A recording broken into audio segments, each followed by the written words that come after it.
trying to sell me down, but I watch that voice and I don't buy out. Senses pull like horses, craving fast relief. I tighten the reins, I don't surrender belief. I don't perform greatness, I become it in time. I lay one brick daily, I make it align. When the world gets loud, I stay precise. I paid the price once, not my whole life. Making champions, that's the standard I keep. High grade mindset, nothing shallow, nothing cheap. I feel the heat, but I don't get weak. I hold the line when the moment speaks. A body repose, it doesn't crown.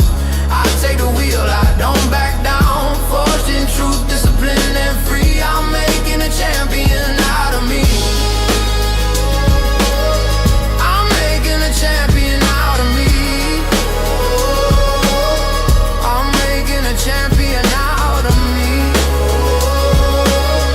I'm making a champion out of me. Greetings and welcome to the first masterclass series on making champions. Now, I said I was going to dive into the first 7 pillars of the health system, but yesterday I was in a deep thought. I said, okay, Sunday, what is my first masterclass going to be? What's it going to look like? And I thought it was imperative. How could I miss it out? It was imperative to dive into the mindset of the making champions process, because it doesn't make sense you start to do things and you don't know why you're doing them. It's important to have a foundation of mindset, of beliefs and values, which you have to start forging from now. Before you even start to get into the program, you have to start forging and understanding why you are going to be doing the things that you are doing, what you're going to do it, when. And until you start going through this process of forging, the process of building healthy habits won't actually take place, because there won't be no feeling attached to the process, and it'll be almost like a so what kind of thing.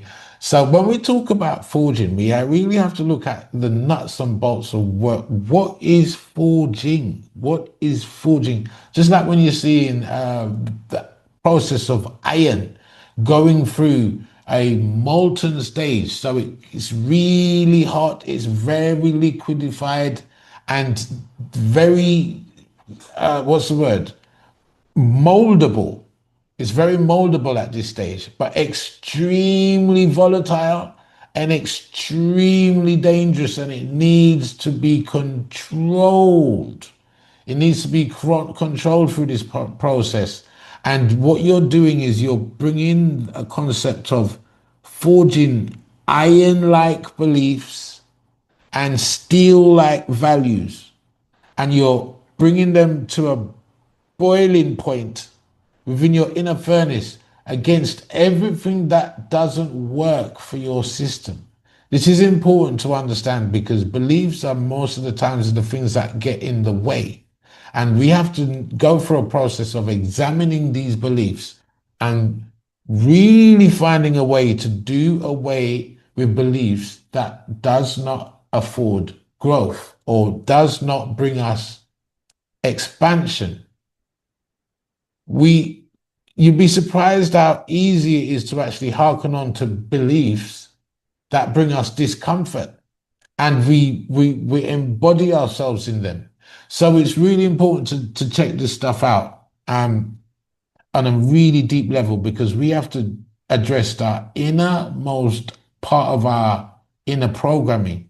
And it could be touch and go, in the sense of it's in an area where you won't let anybody else go, but you have to be accountable in bringing yourself there to finally bring this concept of cast iron beliefs and solid steel values, standards that you are not going to break. And the reason why this is because once you build a foundation of solid iron beliefs and core steel values, you can now start to build solid bridges that you can cross from one perception to a manifested outcome smoothly. You can transition from one space to the other. Now, without this in your space, in your working format, you don't have that cast iron form of beliefs. You don't have that solid steel level of values and standards. It's like you're walking across life on a very shaky bridge built from rope, old wires, and wood with big major gaps that are going to, as you're walking across this shaky bridge, you're going to get nervous. You're going to get anxious. You're going to get worried. And the thing is, it's you built these bridges yourself from your own belief system, by the standard of your own belief system. And so when you realize that motivation ain't working for you because your bridges are not solid, sometimes you're trying to cross a bridge of growth and greatness, but because the belief and values at the core are shaky, the pathway to it is completely shaky. So it's important that you have a solid foundation of cast iron beliefs and solid steel values, so you can create a system that builds a solid pathway of perception. And why is this important? Because trials are nothing else but the process of forging that purifies the soul of all its perfections. Now, we can go deep. I'm going to go deep. Let me bring, as it's Sunday, let me bring it to church a little bit. In Bhagavad Gita, one of the most profound writings on understanding the soul, it says the soul is imperishable. It's indestructible. You can't water it. You can't burn it. You can't cut it. You can't wither it. And this concept of the soul is where the source of consciousness is born. And all of life's experiences is about you shaping up and stepping up to your highest level of being. Most people think imperfections are concepts of sin and so forth. No, it's the concept and process of belief about who it is you actually are. So we have to take our growth from a very impunitive state, zero to hero. And this is all aligned through the process of forging, understanding this process of nurturing beliefs and values. Because nurturing the process, going through the process of nurturing beliefs and values forges perception. Why is it important to forge perception from these cast iron points of view? Because the very belief system that we set up for ourselves becomes the chains that anchor us towards our own processes of suffering, lack, limitations, poor vision, poor ideologies of who and what we are and where we belong. We forge these chains that we wear in our lives. Very subtle, very dangerous. But let's dig into it a little bit deeper so we can understand this at its fullest level. Now, it's not what you look at that matters. It's what you see. You can look at something, but if you don't see the details, you can look at something, but if what you're looking at, for instance, two people could be looking at exactly the same thing. One could see it as beautiful, the other person could see it as ugly. One person could see it as a sign of progression, the other one could see it as a sign of danger. So how does your process of analyzing what you see work for you? What does it do to your imagination? What does it do to your motivation? What does it do to your concept of life? Now, most of the times, it's not what we're looking at. It's how we practice how we practice seeing that is at the core of the situation. Because if we practice seeing things in a negative space, it doesn't matter what we're looking at. It will all be negative. You can leave people to argue with a plastic bag and they can get on with it fine for days. So this is where it becomes important that when we're talking about perception, we don't see things as they truly are. We see them as we are. And this is very dangerous. You might say it's very comforting in understand, or saying that, well, this is what separates me from you, or us from them, or this from that. But you have to see the danger here in when we're talking about seeing things from where our point of reference is, or seeing things how we want to see them, especially when perception doesn't really govern the concept of absolute truth. You've got perceived truth, and then you've got absolute truth. How do you bring yourself from perceived truth to absolute truth? Well, this is the forging. This is the forging. This is the process. This is the pathway. And when it comes to making champions, it's important, it's imperative to drill down on some fundamental beliefs. You're going to have to start making mantras out of them. You're going to have to start making affirmations out of them. You're going to have to be repeating them daily till it drums in, till you get a newfound taste for this belief, for these beliefs, and a newfound taste for the resonance of the beliefs and what and how they can actually empower you, empower your state of being, empower your state of choices rather than predictions. So when we're dealing with forging, we're forging a mindset, or we're forging a process where consciousness can actually intervene with a process that is actually happening within you. Maybe it's akrasia. Maybe it's staccatus. Maybe it's a plethora of other things where you've got leakage within your system. But if you don't have that conscious willpower backed behind a concept of absolute truth, which is true for everyone, a non-negotiable truth,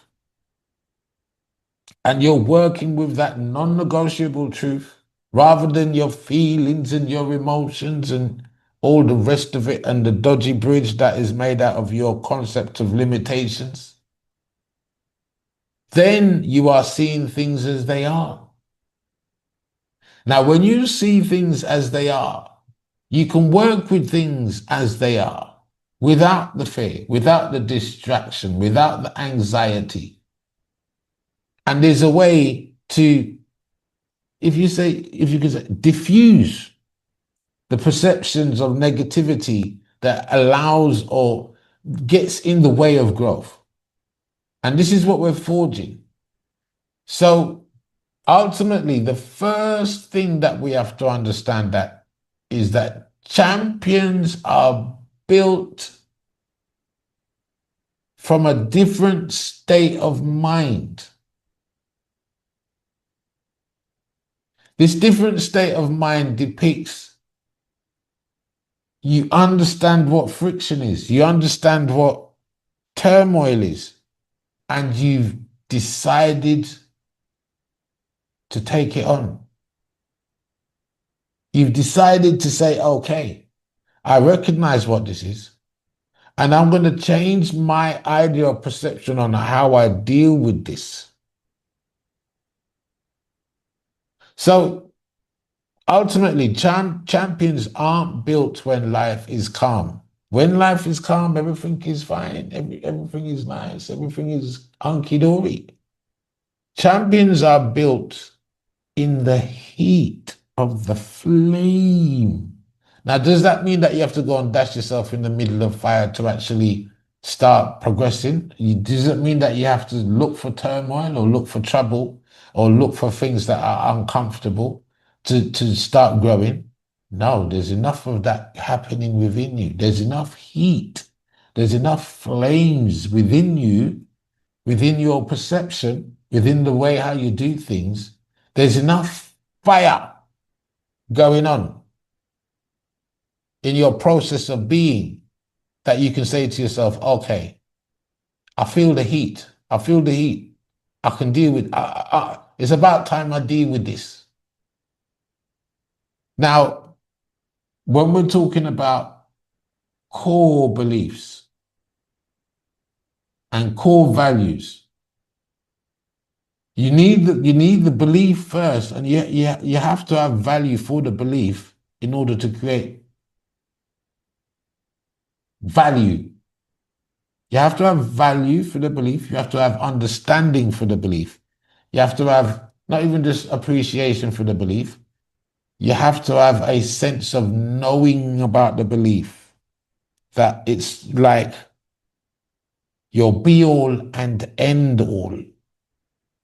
It's your uncompromising space from where you're coming from. And the more that you approach the idea of building beliefs like that, the more solidifying you become in character, in personality, and in your process of thriving. So what is the first and most important belief to drill in and drill down on? The first most utmost important belief for the champion to embrace is that you are not the body. You live in it. You live in the body. You are not the body. You live in the body. And you might say, oh, that sounds very nice. I like that, blah, blah, blah. Again, we can go on a whole epilogue, a whole deep dive on that, which could take us hours to unfold. But just to get the solidification of this belief and why it's important, what we have to understand is the reason why it's important to grasp this concept is so we can expand on the idea of control rather than being controlled. We can take control of the body and anything and everything that happens within the body. So in Vedanta, Katha Upanishads, verse 133, it says, know the self as the Lord of the chariot. The self, and know the body as the chariot. So you've got the self, which is the divine presence of consciousness within the being, which is the seat of that consciousness is within the heart, not the head, the heart. And that is governing the full reins of how, well, this is if you allow it. If you're not allowing a level of consciousness to take control of everything that happens within the body, which is including the mind, which is including the intelligence, which is including the senses, then it's almost like you're just you've even cut off from the process observing in it, and you're just in it. You're just in it. You think you're it. You think you're the one that's doing it all. There I go. There, that's what's happening. You haven't developed the idea to step back and just watch how it is all happening from a silent point of view. To see that the mind is still working, even though you're still silent within. To see that everything is still going on, even though you're silent within and just observing. You see, once you can do that and go, okay, I saw my mind do that. I'm watching my body do that. I'm watching the habits that I do come to pass. Now you're observing yourself from a point of self, from true self, rather than being caught up in the process of being self from a puppet point of view. You're almost like in tune to the in tune to the being that you can say, who am I that creates thought? I'm observing life from that point. I'm observing the process of thoughts being created. I'm observing how these thoughts play out on the mind and how they play out on the body. I can now say I can observe my sense of being from that point. Now, when we look at it like that, we can say, number one, the making champions mindset is all about understanding that you are the driver, not the vehicle. And this is so important, as subtle as it is. Wow, Brother Toon, I'm not the body. So what? Well, if you thought you was the vehicle, who's driving it? Is it on autopilot? Because autopilot is a big thing in consciousness. Autopilot is a big thing when you don't deploy critical thinking. What is autopilot actually doing? Is autopilot leading you towards your greatness? Far from it. Autopilot is not designed to bring you towards greatness. No, no, no, no, no. Autopilot isn't even set up for you to cruise.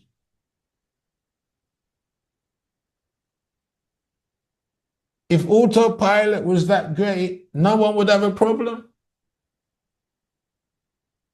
So what's happening in autopilot mode that is not enough? What is happening in autopilot that we can definitely say that we're not driving? We're just watching what's happening within the system while it's on autopilot. How do we get out of autopilot mode? Well, this is the championship mindset that we have to develop from the core of understanding we are not the vehicle that's moving. We are the operator behind it. We can even decide to design thoughts rather than just watch our thoughts play out. We can design thoughts to affect this entire system. Really? Absolutely 100%. So when we look at the depth of this concept of not being the body, in Vedanta it says that the body is the chariot and the self is the one who commands it. So a champion doesn't obey the vehicle, they steer it. That's deep. In other words, they don't just follow the process of what the body is screaming at. They don't follow the process of what the mind is screaming at them. They don't follow the signals of what intelligence is, especially if you've got rotten knowledge in your intelligence and your knowledge of your intelligence is corrupt and sending you bad information.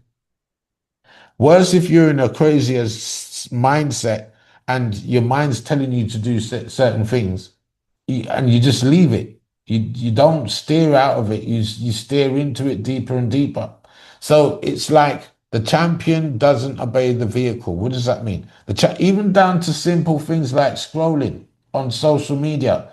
The champion can see that the body and the mind is scrolling. Take a deep breath and go, I can see I'm scrolling. I command you to stop. Next, I can see that you're wasting energy over there. I command you to stop. Tell the body and the mind to stop what it's doing. You have that ability to steer yourself away from energy wasting, from crises, from being attracted to things that don't work, from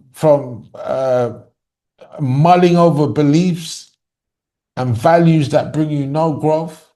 You can stare away from it. You can stare out of it. Look on that, make it come off. So this is why it's important to understand that you have the ability to steer your life, your thoughts, your emotions, your intelligence, your growth, rather than it being stuck where it is, in a bad gear, in neutral, in reverse. So what does this actually mean when we're looking forward? It means that your body is the instrument you operate. Sensations, cravings, tiredness, fatigue, stress responses, and pleasure signals, pain, and all of that. This is what the body does. This is what the mind does. This is what intelligence does. This is not what you're doing. You're observing these things happening within you. So you are the part that can notice all of that and still choose. If you've not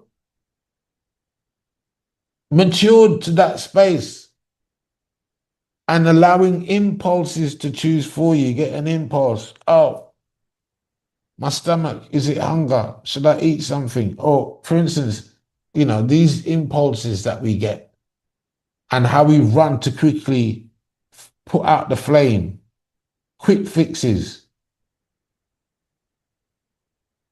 rather than choosing. Let's say, for instance, looking at it on a deep level, because there's no cast iron beliefs, no steel values, we're going through life, patching things up as we go along with the wrong medicines, with the wrong things, and this is what makes the whole thing shaky. You've got a stomach ache.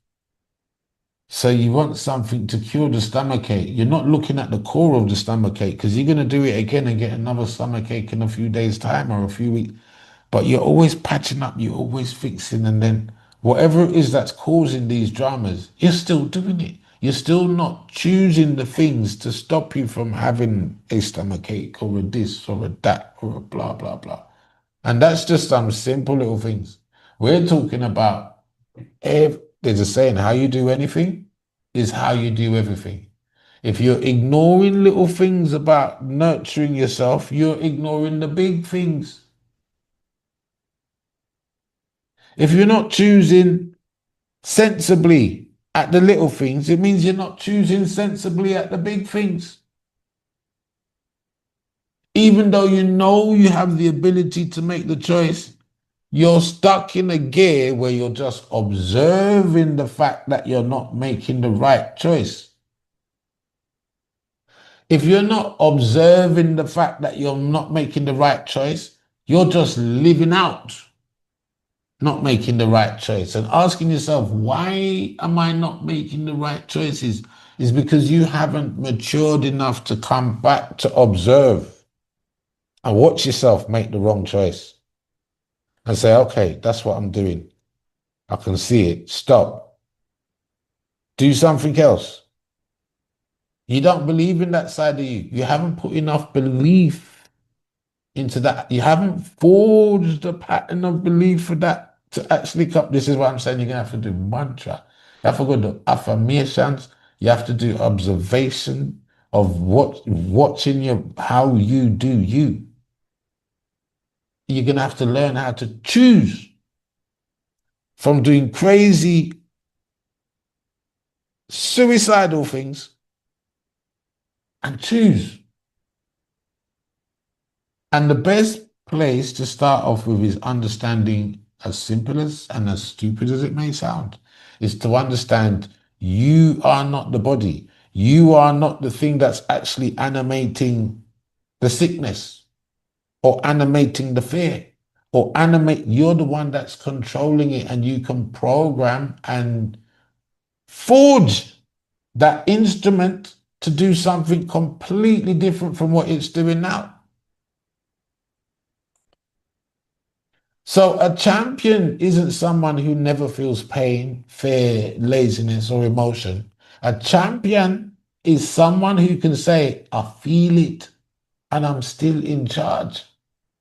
I feel it, but me I gotta do something about it. I feel it, but me I gotta change it. I feel it, but I'm gonna go to the court to make sure I don't feel it again. I feel it, so that means I gotta do something about it. Not that I feel it and run. I'll feel it and just wait till the feeling goes this time round. Oh, I feel embarrassed, let me not show my head. Oh, I feel shame, oh, let me not do nothing. Oh, I feel weak. I feel tired, let me not get up. I feel despondent, let me not bother.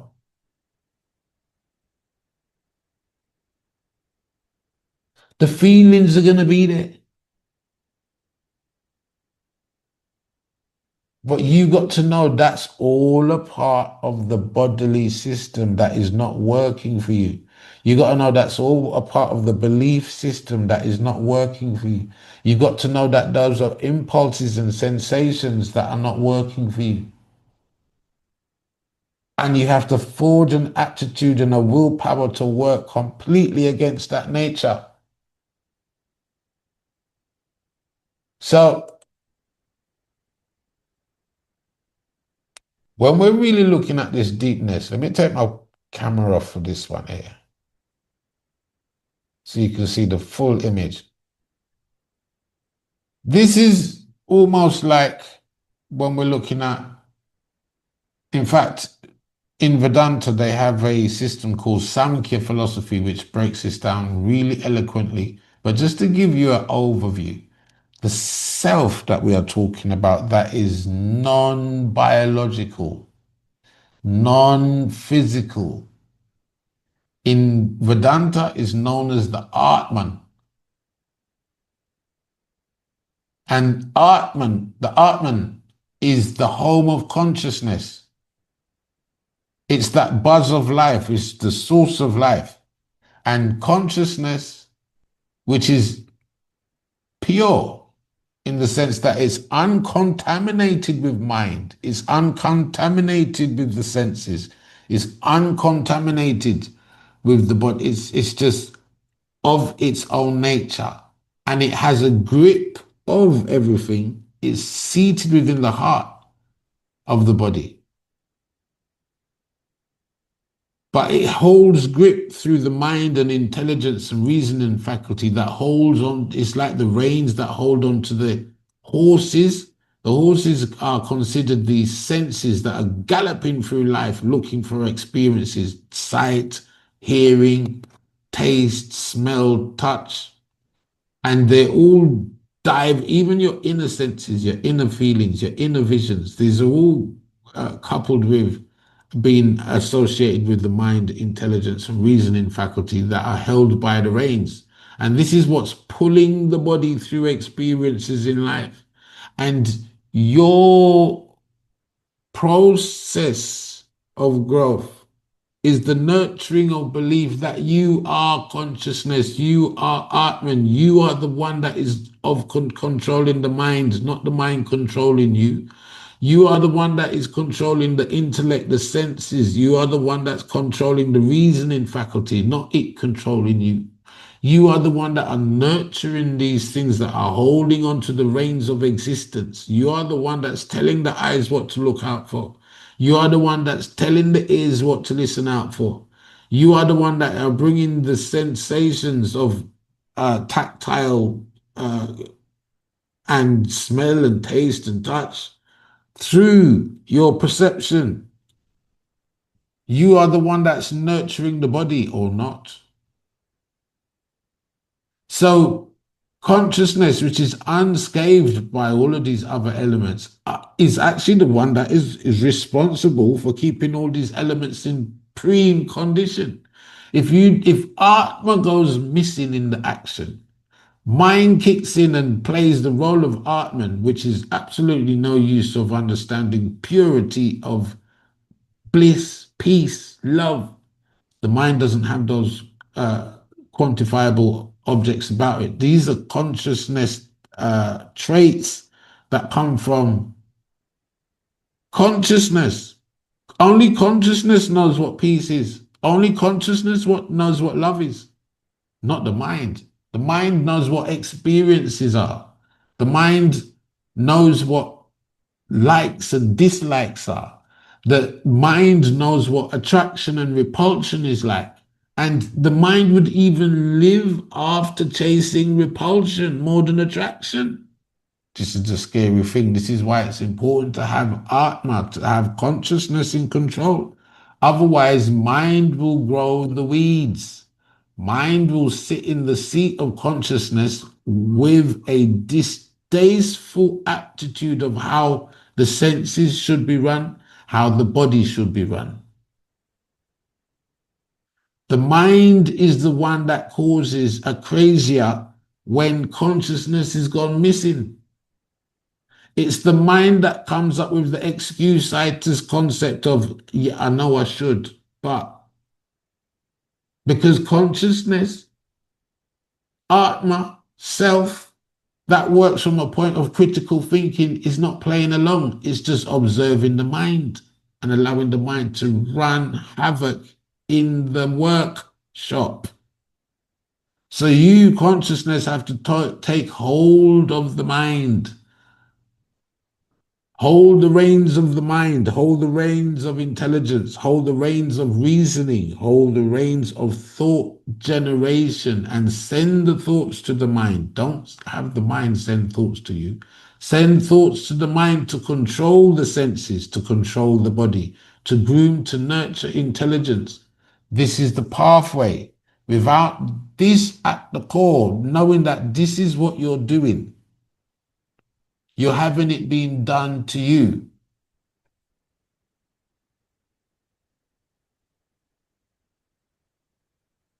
And that's really important to understand. So moving on, what we have to realize from default, is that your body reports. It doesn't rule, it reports. And without critical thinking in play, without consciousness at the head of the crown, judging how things are to be perceived, what you have to understand is that the nervous system is designed for survival, not greatness. So when the heat comes to forge greatness, the mind will do something completely different. The nervous system will completely do something different. So in heat, in pressure, the body will often shout, avoid, protect, escape, freeze, fight. So living in the body means you listen to the report without handing it to the crown. And the drama is these concepts, avoid, protect, escape, freeze, fight. The idea of survival could be down to something trivial as like, I don't want to embarrass myself. I don't want to, whatever it is, that little thing that is allowing, supporting shyness. And even though it's no real threat to your system, but to your internal workings, oh my gosh, it's the biggest thing. You could break out in sweats, you can get nervous, you can have a nervous breakdown. Just because of how you've designed this concept to survival and to avoid embarrassment, you will not take the next step in your growth because you don't want to be seen embarrassed. So looking at these points in a deeper overview, when pressure hits, your system isn't asking, what's the most noble, disciplined, champion level response that I can do? The first thing is asking brutally is, am I safe? Am I safe? Is anybody ridiculing me? Is everything okay?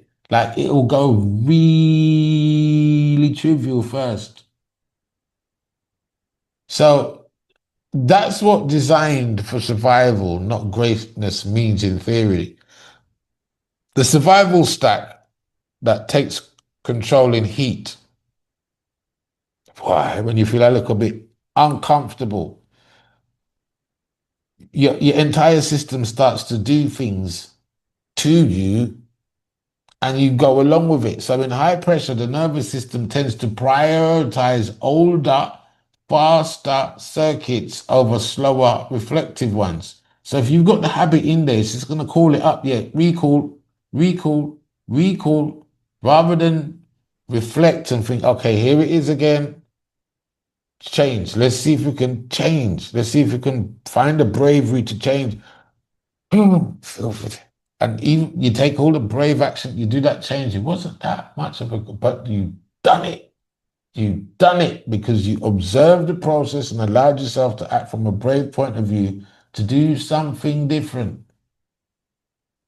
It could be something as simple as drink the water, drink some water, man. And look how long you know drink water. Drink the water. Drink the water. Okay.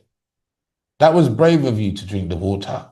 Why would you say that is brave? Because you put up such a fight about you don't like water, you think it's going to do what to you? There's something in your system that's fighting you from drinking water, from picking up the glass and bringing it to you. You have to forge a whole thing in your head to take up drinking water. Because it wasn't prioritized before like it wasn't important. Now you have to prioritize it. Drink the water. Drink the water. Mantra. Drink. Have I drank the water? Drink the water. Drink the water.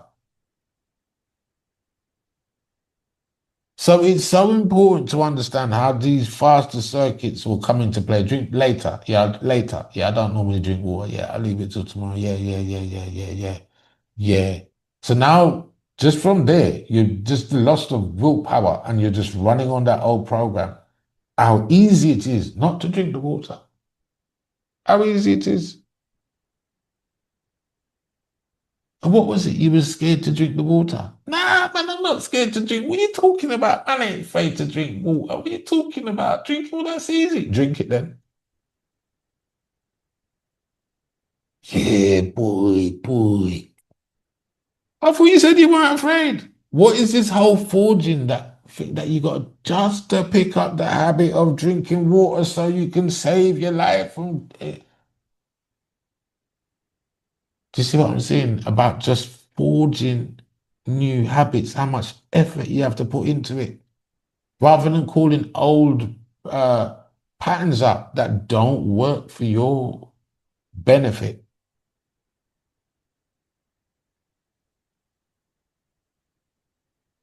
So slow reflective circuits, choices, ethics, long-term planning require steadiness. They come online best when you can regulate. So the body shouting is really the nervous system pushing automatic programs that were built to keep you alive and probably not in the best of states, but it's just to keep you barely there. So we have to look at why it shouts avoid, protect, escape, freeze, fight.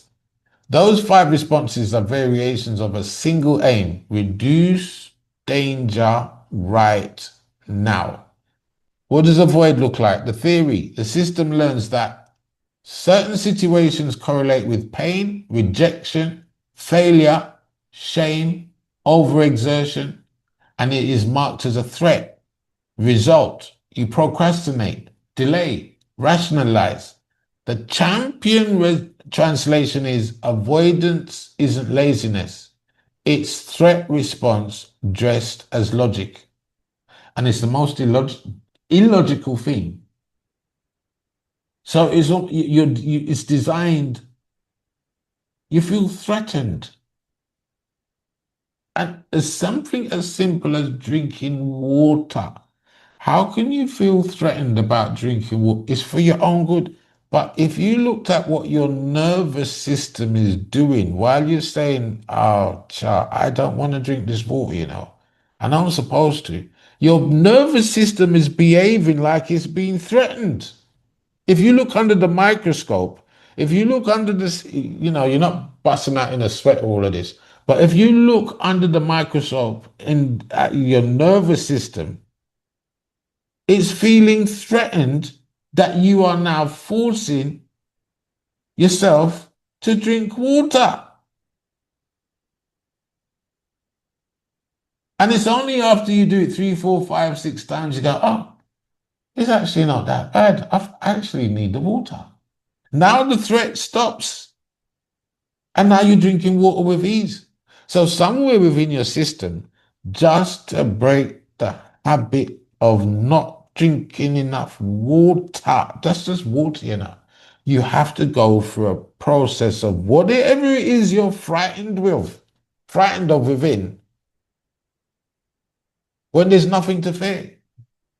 And I'm using drinking water as a specific anchor because water hydration is the next thing coming up throughout the week. But just to understand, how do we avoid, because we're caught up in the thoughts and we're not observing the thought process. We're not observing. Imagine living in the body or thinking that you are the body. Let's say you're working with that you are the body and you're believing that it's not right or it's not comfortable to drink water. Where is your head at? Right. Protect. Can you imagine that your mind can be saying to you, I need to protect you from drinking water? If you're not a practicer of drinking regular water, there's something inside of you that is protecting you from not drinking water. You put it there.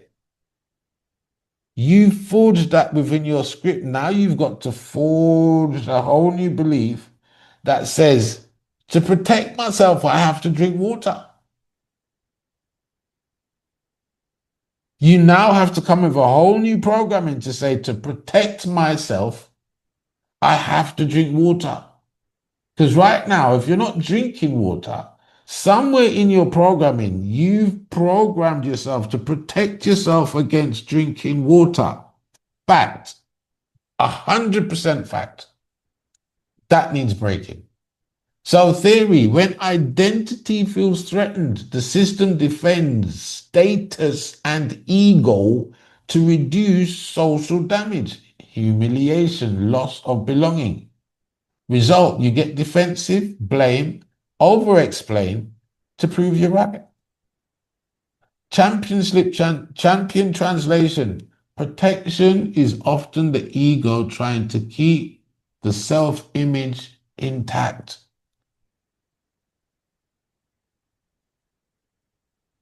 I'm using water as an example, but with that, I can go all over the place, as you can imagine.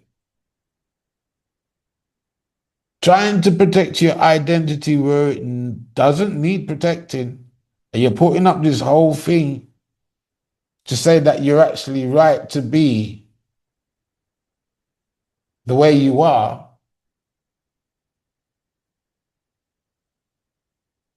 and shut off the opportunity of growth.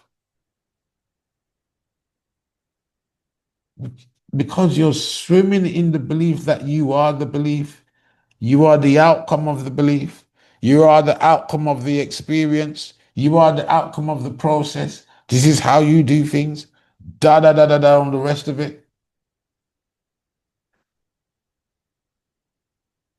Next one is escape. The theory, the system seeks immediate relief to downshift arousal, anything that reduces intensity fast. Result, scrolling, snacking, drinking, porn, over talking, distractions, sudden busy work, loud music, film. I could go into this so much. It's ridiculous how this one thing, escapism, the amount of things that are at our disposal in this, how this society is being cultivated. How the champion translates escapism. Escape isn't pleasure seeking, it's regulation. is down-regulating seeking. Freeze. Theory. When action feels risky and escape feels impossible, the system chooses immobility to conserve energy and avoid making it worse.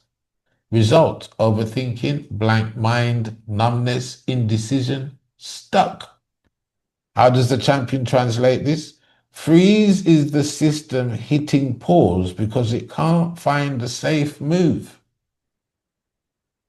Finally, fight or flight theory. When the system believes it can win safety by overpowering the threat, it mobilizes aggression and dominance. Result: anger, snapping, control, manipulation, confrontation, harshness, my way or the highway. The champion translates this as fight is often fear wearing armor. And we don't live in fear.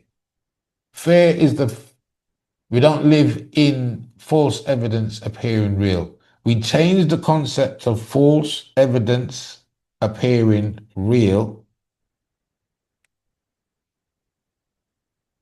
to feeling excited about reality. False experience appearing real, feeling excited about reality. It creates two different states.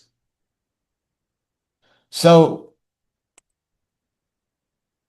ultimately, what we have to look at when we're talking about we are not the body, we live in it. The reason is to understand that the core idea is that the body gives reports. It's not the verdict. And we are in a position to choose how to respond to the report. So the report is the heart rate is up, the breathing is tight, stomach tension, urgency, catastrophic thoughts, cravings for relief, irritation or shutdown. None of these are actually you. They are signals, data from a survival machine. You have to know how to program that or reflect on it and say, okay, how do I change that? How do I immobilize that? How do I regulate that? How do I stop that? It starts from observing that all that is going on. You are in a powerful position to actually observe it and know that is not of you. And you can systematically program, okay, that is supposed to be that, supposed to be feeling that, not that, supposed to be thinking that, not that, and regulate the system. That these things minimize or become obsolete, or you get a different perception of why those things are coming up. For instance, heart rate up. That could be because of fear and excitement. Same thing. You get excited, heart rate, fear. But you want more of the excitement than the fear. You want more excitement, more excitement. So let's look at the benefits of living in the body versus being in the body or being the body. That perception of living in the body versus the perception of being the body. So being the body means the signals becomes the commands. Anything your body tell you, you're wrong or follow it. Discomfort becomes danger. Any sort of form of discomfort makes you shrink. This is not how Olympians think. When you're training to be an Olympian, you feel a discomfort, you overcome it, you strengthen your whole rigidity, your physical, your emotional, to whatever that, if it's running, I'm finding it discomfort to train yourself out of it, become stronger, that's no longer a discomfort. Get over it. So rather than allowing discomforts to keep you in a stockitis zone, This is what happens when you believe you are the body. You get a signal of discomfort, you stuck, you don't move. Emotions become your identity, and reaction becomes your destiny. Whereas living in the body from a point of Atman, from a point of consciousness, from understanding that the body is what consciousness calls home. From this point, signals become information upon which you can choose what to do with that information. Discomfort becomes training. So you can see where the obstacles are, what you're overcoming, what you're becoming stronger to, what is no longer a discomfort, where you have expanded on your comfort zones. Emotions become the weather. That's a big one. You can watch the weather. You're not the weather. That is deep. You can watch right now the amount of people that suffer from the weather being what it is, like if it's cold. I can't remember. There's a thing for it. Environment, how the environment creates distress for the individual. It's cold, I'm cold, all the rest of it, because there's such an attachment to the idea of that I am the body. The environment is now taking effect on how you govern the body. So when you're in the place of living in the body, choices become your identity. Just like I said earlier, it's not the situation that reveals the man, it's what you do in it. So this is the inner champion, the witness and the chooser, not the one that is slave to emotions or slave to triggers or slave to the outside environment. You are free, unscathed, in such a way that you can influence pattern. And even in your energetic signature would keep those things at bay within you and within others that draw you into a manipulated, ugly space. Once you rise to a higher level of resonance that are based on strong core beliefs and strong iron light values, all the ugliness of a dress back, it just can't come near you. It just can't affect you because it's not of you. This is the important thing to understand. You've got to get the idea of believing in these vibrations and them being you, so you perceive the universe in a whole new way rather than thinking that these things have control over you. You have to understand that Atma, consciousness, is above the whole entire thing and has the ability to influence self in a way that it affects the entire thing. And this is where the champion, the inner champion, is coming from.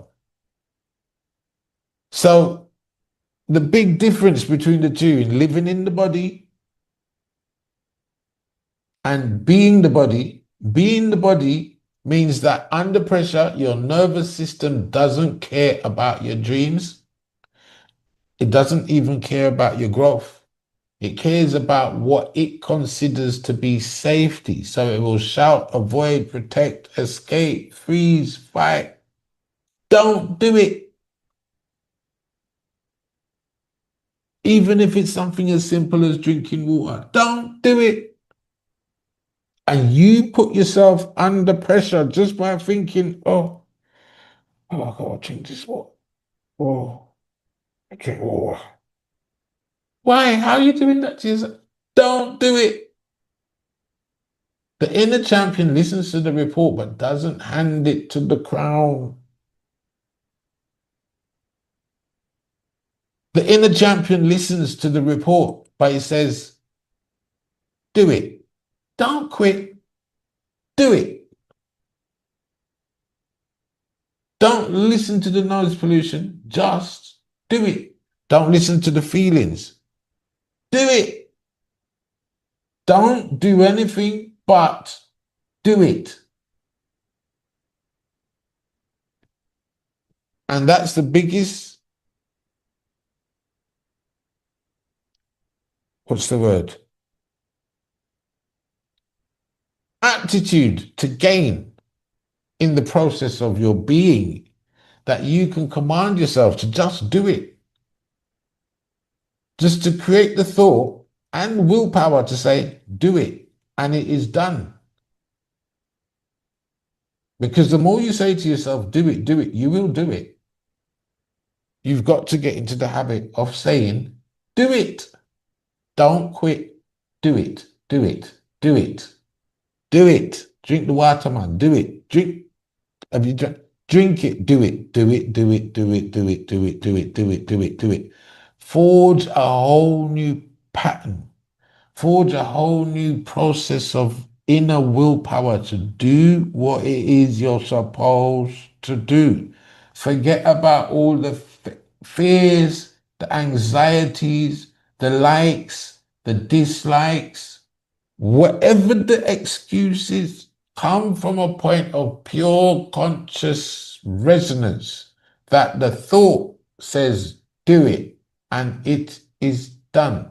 Understand that that process of thinking is coming from a place of self that is higher than mind, that is higher than intelligence, that is higher than the senses, that is higher than action, that is higher than the body, but can influence all of those things to become into alignment to act in accordance towards your greatness, not your demise, not your preferences, not your past, not your old habits, but to your greatness.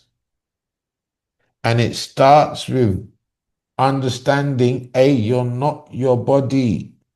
You're not anything that the body carries. You're not anything that the body goes through. You're not your past. You're not your future. You're not your experiences. You're something greater than all of that.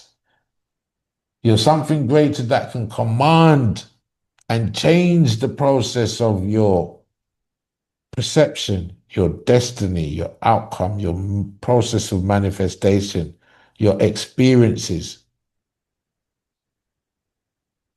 You are consciousness. And if you can grab onto that, you are winning. You're on the right step. You can now groom and step into the other realms of solidifying beliefs and values that work towards your greatness. You can take on these challenges with the proper mindset, knowing that you are going to drill down and you're going to lock it down and you're going to win this battle of forging and brand new you. That's the key. So ultimately, there are 7 core beliefs of the inner champion that I'm actually going to go through. Says there's another 7, boy. I said, Tarun, you're so enough, man. 21 active steps, and now you got 7 core inner beliefs. When you see them, you're going to say, well, actually, it all makes sense. Because why? Before skills, before strategy, before performance, there is belief, there's value.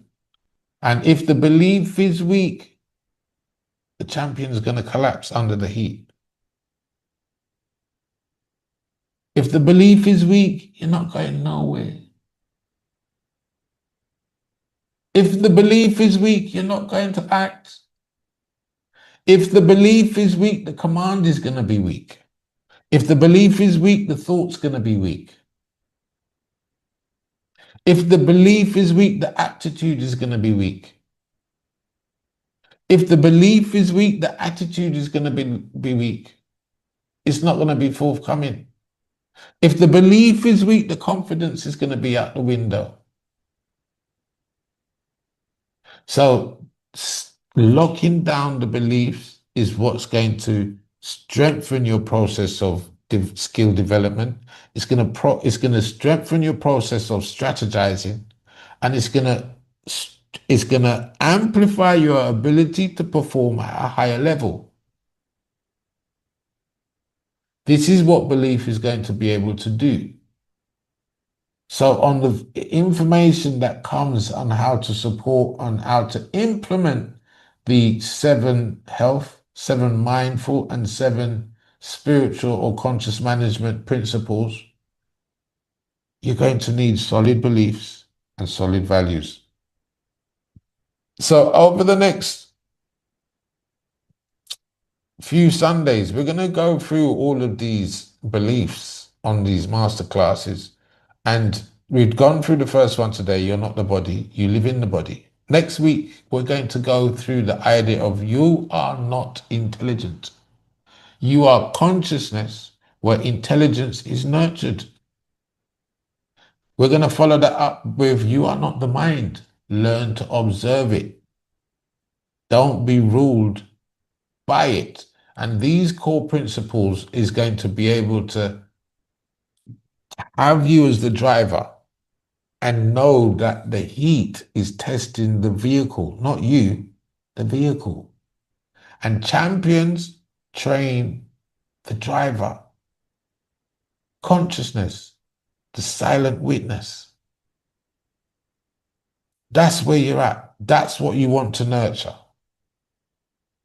So week 4, we're going to look into getting into deeper of stop being possessed. And these are beliefs 4 and 5. You are not your emotions. Emotions are like the weather. We touched on this. You are the sky that observes the weather. Yeah, you are not your story. Your past is data, not a life sentence. Yeah, every great saint was a sinner. Yeah, so that process of transformation, transition, forging, it's even said in the scriptures umpteen times in many different ways. The greatest one is do your duty, even though it might be faulty. It's best you do that is right for you rather than doing somebody else's duty perfectly. Do you. Slowly, slowly, slowly, slowly, slowly, do you. Even if it feels funny, even if it's imperfect, even if it's not perfect, it's better that you do you. Attend to your growth and it will reach greatness even before the idea of, oh, this is perfect. It will be great because that's what happens. So if you can't master emotion and story, pressure will drive you like a stolen car. And for those who have a car, you know what it feels like when your car's stolen. So imagine you and in your fullness of being, and you think you're in control, but everything in life is driving you around for a joyride with no regard, waiting till the system mash up, crash up the car. Yeah, all right, let's jump in another car, let's jump in another whip. Yeah, let's break in.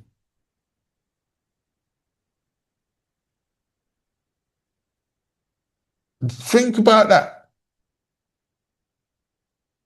You're allowing what you're not to control you like a stolen car. You're allowing what you're not to loosen the boundaries of perception so other people can come in and control you like a stolen car. Once they see that you're not there, once they see that you're not on this greatness program, you're easy to hijack. It's safer to be on the greatness program than the fear one. Because even those that are fearful, they are afraid of saying no. They're afraid of it's not they're afraid of being vulnerable and they end up in the most vulnerable space. How is it? How it, you're afraid of being vulnerable and you end up in the most how did you do that? That's a round of applause. So the last two sessions on core beliefs is really dealing with the outer world. You are not your circumstances. Circumstances are the arena, not the author. You are the author in the circumstances, not the circumstance of the situation that reveals the man or the person. It's what they do in it. And the final one, you are not your results. You are your standards. Your results always catch up to your standards. You might find yourself lucky to be in a good place, but your standards are poorly and it will catch up with you. You might find yourself in a not so good place and you raise your standards and the whole thing changes because you raised your standards and the results catch up with your standards. So you can always raise or lower your standards. So champions don't chase outcomes, they embody standards.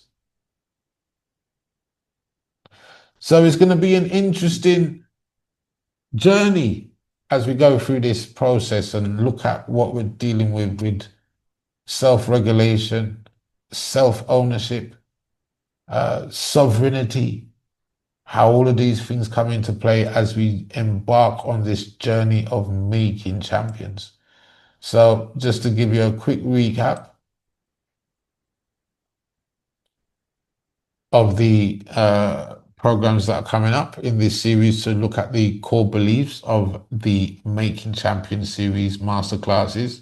We've just done You're Not the Body. Second one be You're Not Intelligent. Consciousness trains intelligence. Then we're going to look at You're Not the Mind. Observation equals power, because you can choose from observing, not just follow along. Or what you're failing to observe is actually having an effect and pulling you in. You're not your emotions. Command the weather. Absolutely. Don't be the weather. Command the weather. You're not your story. Rewrite identity. You're not your circumstances. Understand the arena and become a greater author. And you're not your results. Standards create outcomes, not plans, standards. So, leaving it there until the next time. That was a very insightful observation on you are not the body and why it's important to think that and the benefits of it.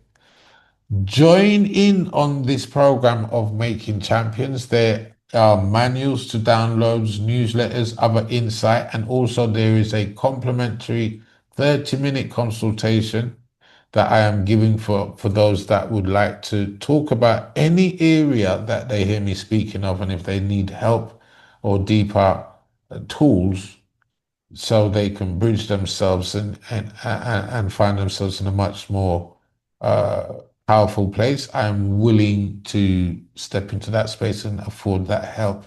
So leaving it there, it's been a beautiful deep dive into this space. We could go much deeper, but this just gives you a solid framework of perception to understand why is it important to see, to actually resonate and believe, put in that belief, you are not the body, you are not the mind. In fact, all of these things right now, start creating mantras for them, affirmations. Keep repeating them over and over and over again. Because the more that you do that, even if you don't understand why, you're setting a deep level of becoming into play. A whole new script of who you are, who you intend to be is coming into play. So start now, even though there's more to learn, start now. Trust me, it's worth it. And Let's leave it right there because there's so much more to come, so much to talk about. And on that note, stay bold, stay beautiful, stay on the best side of being you. Stay in contact by hitting that like and subscribe button for more stuff on Making Champions. And I'll see you next week. Same time for the masterclass on You're Not Intelligent. Consciousness trains intelligence. And how does it do it? We'll find out. So for now, I say ciao for now.